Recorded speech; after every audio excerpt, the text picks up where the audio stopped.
At the brand new Moulin Stadium, India didn't just lose to South Africa. They completely and utterly capitulated. Nope, this wasn't your run-of-the-mill defeat. This was a total collapse. So today, we're going to perform a full autopsy on how it all went so wrong. 51. Let that number sink in for a second. In the super fast-paced world of T20 cricket, a 51-run margin isn't just a loss, it's a statement. It's a thrashing. South Africa didn't just win, they absolutely dominated, and this number right here, it perfectly sets the stage for the scale of this collapse. And that's really the big question, isn't it? Former cricketer Irfan Pathan absolutely nails it. The question isn't that India lost, but how? How did it happen so spectacularly?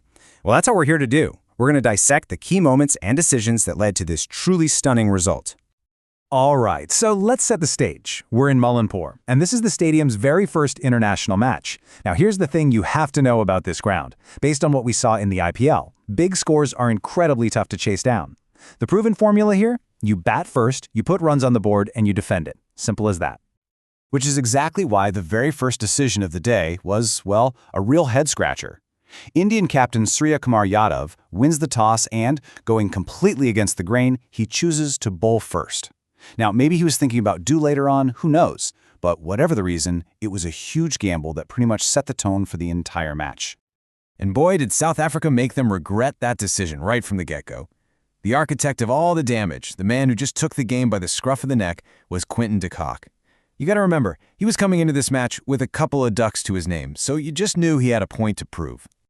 And just look at these numbers. I mean, this isn't just batting, this is pure carnage. A strike rate of almost 200, 7 massive sixes. He just tore the Indian attack to shreds and laid the foundation for an enormous total. It was a brutal reminder of just how dangerous this guy can be.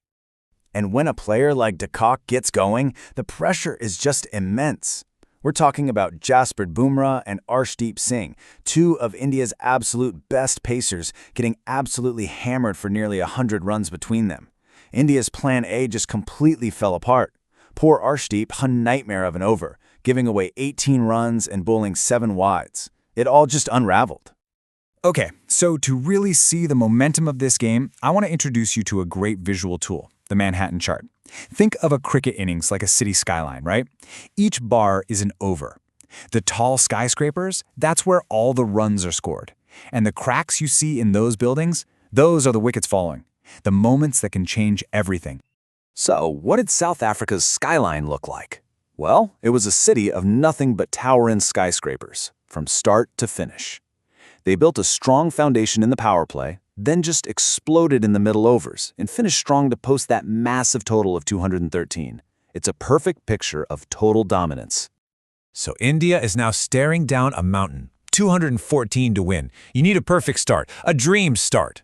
What do they get instead? An absolute nightmare, a complete and total top-order collapse.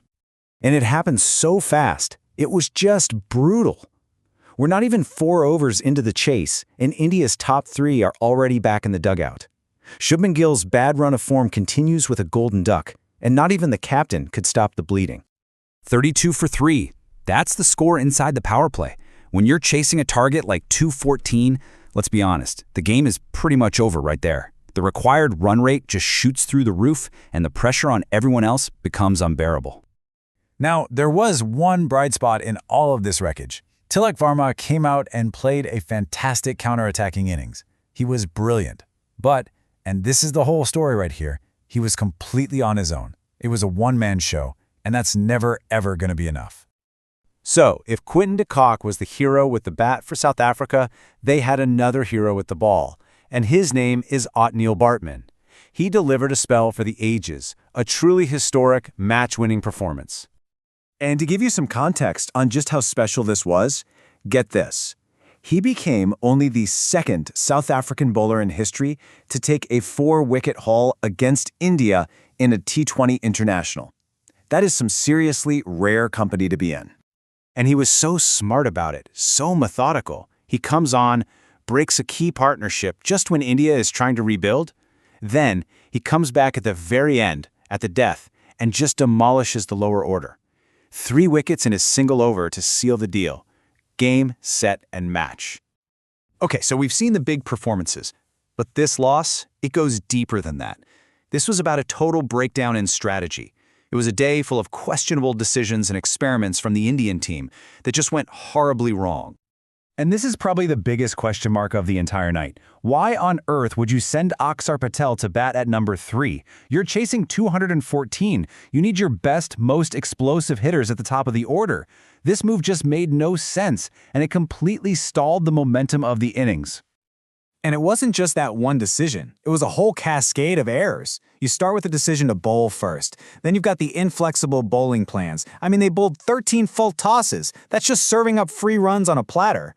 Then the puzzling batting order. It felt like every single tactical gamble they took just blew up in their faces. You know, you don't even have to take my word for it. Just listen to what the Indian captain himself said after the match. Surya Kumar Yadav basically admitted it. He said when Plan A wasn't working, they should have switched to Plan B quicker. That right there tells you everything.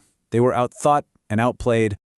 So, let's go back to that Manhattan chart idea because it really tells the whole story in one simple picture.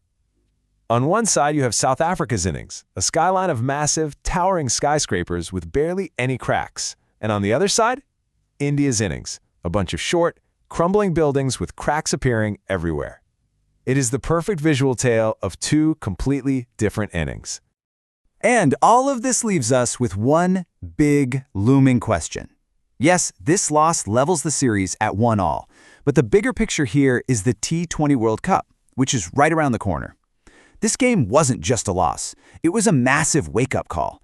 It exposed some really serious cracks, both in form and in strategy. So the real challenge for India now is, can they find the answers before it's too late?